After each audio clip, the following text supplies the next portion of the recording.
ದೆಹಲಿ ವಿಧಾನಸಭಾ ಚುನಾವಣೆಗೆ 3 ಪಕ್ಷಗಳು ಸಜ್ಜಾಗಿದ್ದು ಬಿರುಸಿನ ಪ್ರಚಾರ ನಡೆಯುತ್ತಿವೆ. 2025ರ ಫೆಬ್ರವರಿ 5ರಂದು ಒಂದೇ ಹಂತದಲ್ಲಿ ಚುನಾವಣೆ ನಡೆಯಲಿದೆ.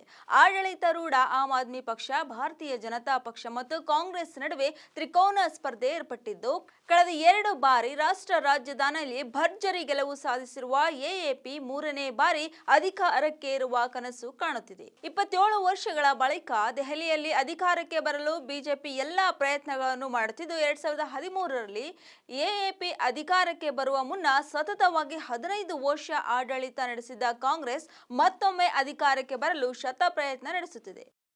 ಎಎಪಿಗೆ ಶಾಕ್ ಕೊಟ್ಟ ಸಟ್ಟಾ ಬಜಾರ್. ಚುನಾವಣೆ ಘೋಷಣೆಯಾಗುತ್ತಿದ್ದಂತೆ ಸೋಲು ಗೆಲುವಿನ ಲೆಕ್ಕಾಚಾರ ಜೋರಾಗಿದೆ. ಚುನಾವಣೆಯಲ್ಲಿ ಸೋಲು ಗೆಲುವಿನ ಬಗ್ಗೆ ಕೂಡ ಬೆಟ್ಟಿಂಗ್ ನಡೆಯುತ್ತದೆ. ದೆಹಲಿ ಚುನಾವಣೆಗೆ ಸಂಬಂಧಪಟ್ಟಂತೆ ರಾಜಸ್ಥಾನ ಮೂಲದ ಫಲೋಡಿ ಸಟ್ಟಾ ಬಜಾರ್ ವಿಧಾನಸಭಾ ಚುನಾವಣೆ ಫಲಿತಾಂಶ ಏನು ಬರಬಹುದು ಎನ್ನುವ ಬಗ್ಗೆ ಮುನ್ಸೂಚನೆ ನೀಡಿದೆ.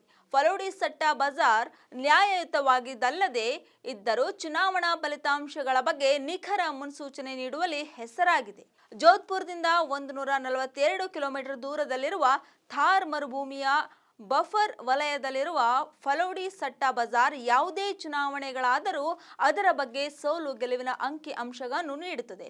ಭಾರತದಲ್ಲಿ ಚುನಾವಣಾ ಸಂಬಂಧಿತ ಬೆಟ್ಟಿಂಗ್ನ ಕೇಂದ್ರವೆಂದು ಪ್ರಸಿದ್ಧವಾಗಿದೆ. ಸಟ್ಟಾ ಬಜಾರ್ ಪ್ರಕಾರ 2025ರ ಚುನಾವಣೆಯಲ್ಲಿ ಎಎಪಿ 37ರಿಂದ 39 ಸ್ಥಾನಗಳನ್ನು ಪಡೆಯಬಹುದು ಎಂದು ಹೇಳಿದೆ. 2020ರ ಚುನಾವಣೆಯಲ್ಲಿ ಎಎಪಿ 62 ಸ್ಥಾನಗಳಲ್ಲಿ ಗೆಲುವು ಸಾಧಿಸಿತು. ಈ ಬಾರಿ ಸ್ಥಾನಗಳ ಸಂಖ್ಯೆಗಳಲ್ಲಿ ತೀವ್ರ ಕುಸಿತ ಕಾಣಲಿದೆ ಎಂದು ಹೇಳಿದೆ. ಫಲೋಡಿ ಸಟ್ಟಾ ಬಜಾರ್ ಚುನಾವಣಾ ಮುನ್ಸೂಚನೆ ಪ್ರಕಾರ ಆಮ್ ಆದ್ಮಿ ಪಕ್ಷ 37ರಿಂದ 39 ಸ್ಥಾನಗಳು, ಇನ್ನು ಬಿಜೆಪಿ 25ರಿಂದ 35 ಸ್ಥಾನಗಳು ಮತ್ತು ಕಾಂಗ್ರೆಸ್ ನೋಡೋದಾದ್ರೆ 3 ಸ್ಥಾನಗಳು. ಫಲೋಡಿ ಸಟ್ಟಾ ಬಜಾರ್ ಮುನ್ಸೂಚನೆ ಪ್ರಕಾರ ಬಿಜೆಪಿ ಕಳೆದ ಬಾರಿಗಿಂತ ಹೆಚ್ಚಿನ ಸ್ಥಾನಗಳನ್ನು ಗೆಲ್ಲುವ ಅವಕಾಶವಿದ್ದು, ಕಾಂಗ್ರೆಸ್ ಹೀನಾಯ ಪ್ರದರ್ಶನ ನೀಡಲಿದೆ ಎಂದು ಮುನ್ಸೂಚನೆ ನೀಡಿದೆ.